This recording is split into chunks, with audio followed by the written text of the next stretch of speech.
Kronologi penemuan jenazah Chika, pendaki wanita yang hilang saat mendaki Gunung Bekel di Mojokerto. Wiskika Zafira Islami Agustin alias Chika, remaja 17 tahun, ditemukan tak bernyawa setelah dikabarkan hilang saat mendaki Gunung Bekel via jalur Seloliman, Kecamatan Trawas, Kabupaten Mojokerto, Jawa Timur.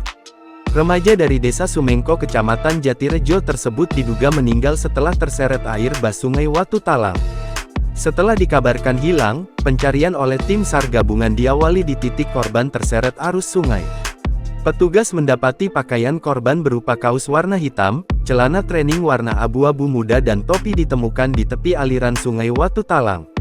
Tim SAR awalnya menemukan pakaian korban yang tersangkut di batu Sungai Watu Talang, sekitar 300 meter dari lokasi kejadian, ucap Sukirno di Petirtaan Jolotundo, Sabtu, tanggal 7 Desember tahun 2024. Untuk melanjutkan pencarian, dan kita akhirnya menemukan tepat di bawah coban di sungai itu tadi. Kondisi korban gimana, Mas? Untuk kondisi korban kita temukan dalam keadaan MD, Mas. Sudah meninggal. Sudah meninggal, ya. Kalau jaraknya dari titik terseretnya itu? Kira-kira untuk jarak kemungkinan kurang lebih 2 kilo mungkin ya, untuk jaraknya. Dikatakan Sukirno, pencarian korban diperluas hingga turun ke Koban atau Curug mengarah ke bawah. Pihaknya mendapat laporan dari tim relawan, menemukan sosok di Dam Klerek Gunung Bekel, sekitar pukul 21.30 waktu Indonesia Barat.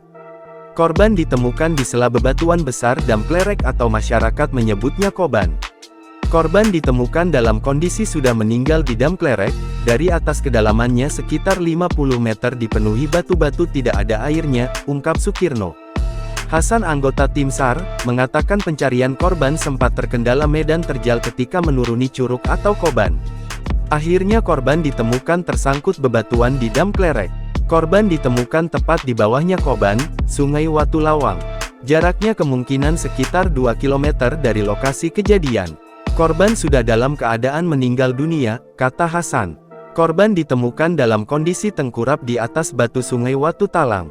Sukirno warga setempat, mengatakan, evakuasi korban cukup sulit karena lokasinya berada di jalur sungai dengan medan terjal penuh batu besar. Tim SAR menutup jenazah menggunakan kain sarung dan mantel plastik biru yang diikat menggunakan tali kain warna putih. Download Tribun X sekarang, menghadirkan lokal menjadi Indonesia.